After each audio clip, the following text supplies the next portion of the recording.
শান্তি আলোচনা হবে না ইউক্রেন রাশিয়ার, এই প্রশ্নই এখন যেন সবার মুখে।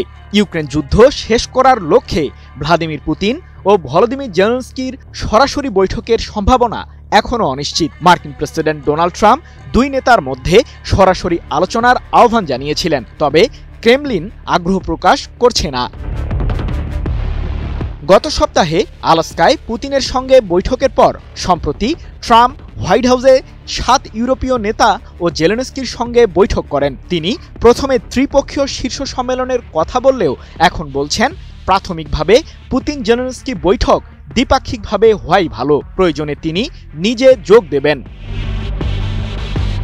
তবে রাশিয়ার উপরাষ্ট্রদূত দিমিত্রি পলিয়ানস্কি বলেছেন কেউ বৈঠক প্রত্যাখ্যান করেনি, তবে শুধু বৈঠকের জন্য বৈঠক অর্থহীন। ক্রেমলিনের ভাষ্য অনুযায়ী সম্ভাব্য বৈঠকের আগে ধাপে ধাপে বিশেষজ্ঞ পর্যায়ে প্রস্তুতি নেওয়া প্রয়োজন।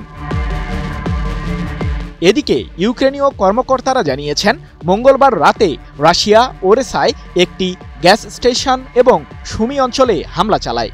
এতে অন্তত 14 জন আহত হয়েছেন, যাদের মধ্যে 3 জন শিশু রয়েছে। ট্রাম্প বলেছেন যুদ্ধবিরতি বা শান্তি চুক্তি হলে ইউরোপীয়রা স্থলবাহিনী মোতায়েন করতে পারে এবং যুক্তরাষ্ট্র আকাশপথে সহায়তা প্রদান করবে, তবে তিনি মার্কিন সেনা পাঠানোর সম্ভাবনা উড়িয়ে দিয়েছেন। এরই মাঝে ফ্রান্স ও যুক্তরাজ্যের নেতৃত্বে কোয়ালিশন অব দ্য উইলিং ইউক্রেনের ভবিষ্যৎ নিরাপত্তা নিশ্চিত করার খসড়া নিয়ে কাজ করছে। ওদের স্বপ্ন পূরণে পাশে থাকতে পেরে আমরা গর্বিত। রাশিয়ার দৃষ্টিতে জেলেনস্কি বৈধ নেতা নন এবং কিয়েভের পশ্চিমামুখী অবস্থান তাদের প্রধান উদ্বেগ।